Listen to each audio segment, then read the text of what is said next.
Hey, welcome. We're headed somewhere truly special today, the high-altitude frontiers of the Himalayas. There's a remote, wind-swept desert there that has just landed on the global conservation map in a huge way. So let's get right into it. It kind of sounds like the start of a riddle, doesn't it? You've got this incredibly elusive creature, a snow leopard, living in one of the most remote places on Earth.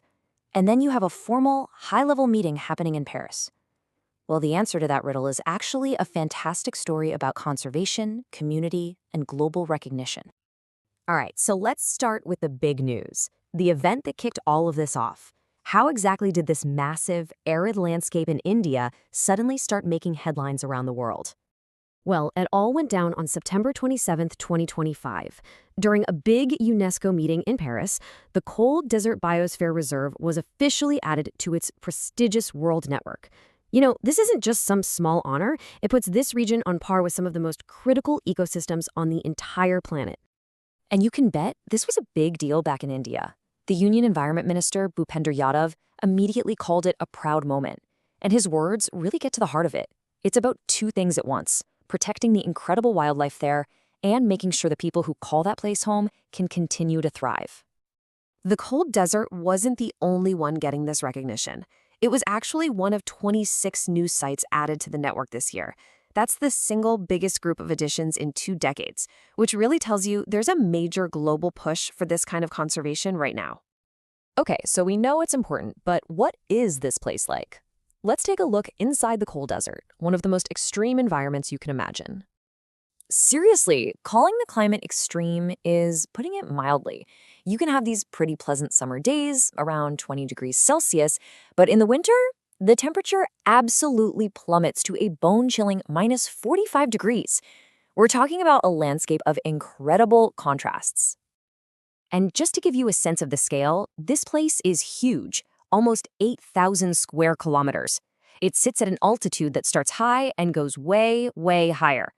It's the kingdom of the snow leopard, of course. But what's so important to remember is that this isn't some empty wilderness. It's home to about 12,000 people, whose culture and survival are completely woven into this land. So you've got this amazing wildlife, and you've got people. How do you make that work? Well, the whole system is built on this really smart 3-layer model. You have a core zone that's strictly for protecting nature. Wrapped around that is a buffer zone for things like scientific research and ecotourism. And then there's the outer transition zone, where communities live and work sustainably. It's a blueprint for how humans and nature can coexist. Now, we've been throwing this term around, biosphere reserve, but what does it actually mean? Let's take a second to decode what this UNESCO designation is all about. Okay, this is the key takeaway. A biosphere reserve is not just a national park where you keep people out. UNESCO calls them learning places for sustainable development. The whole idea is to see people as a core part of the solution, not the problem. It's about finding ways for both the environment and the local communities to flourish together. And every single one of these reserves all around the world is built on 3 main pillars. First, of course, is conservation, protecting all the life that's there. Second is research, using the area as a real-world laboratory to learn. And third, and this is crucial, is development, making sure the local communities have a good quality of life that's sustainable for the long haul. And this whole concept has been around for a while. UNESCO kicked off its Man and the Biosphere program way back in 1971. India got on board and started its own national program in '86. The famous Nilgiri Reserve was the first from India to join the World Network in 2000.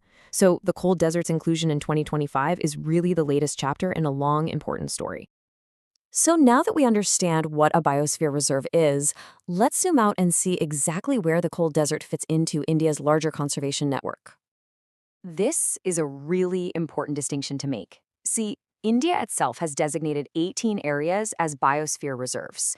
But of those 18, 13 have now met the super high standards to be included in UNESCO's World Network. And that's the club the cold desert just joined. And you can see some really iconic names here: the lush Nilgiris, the incredible mangrove forests of the Sundarbans. You can see how each one was first designated by India, and then later on, it earned its spot on the world stage.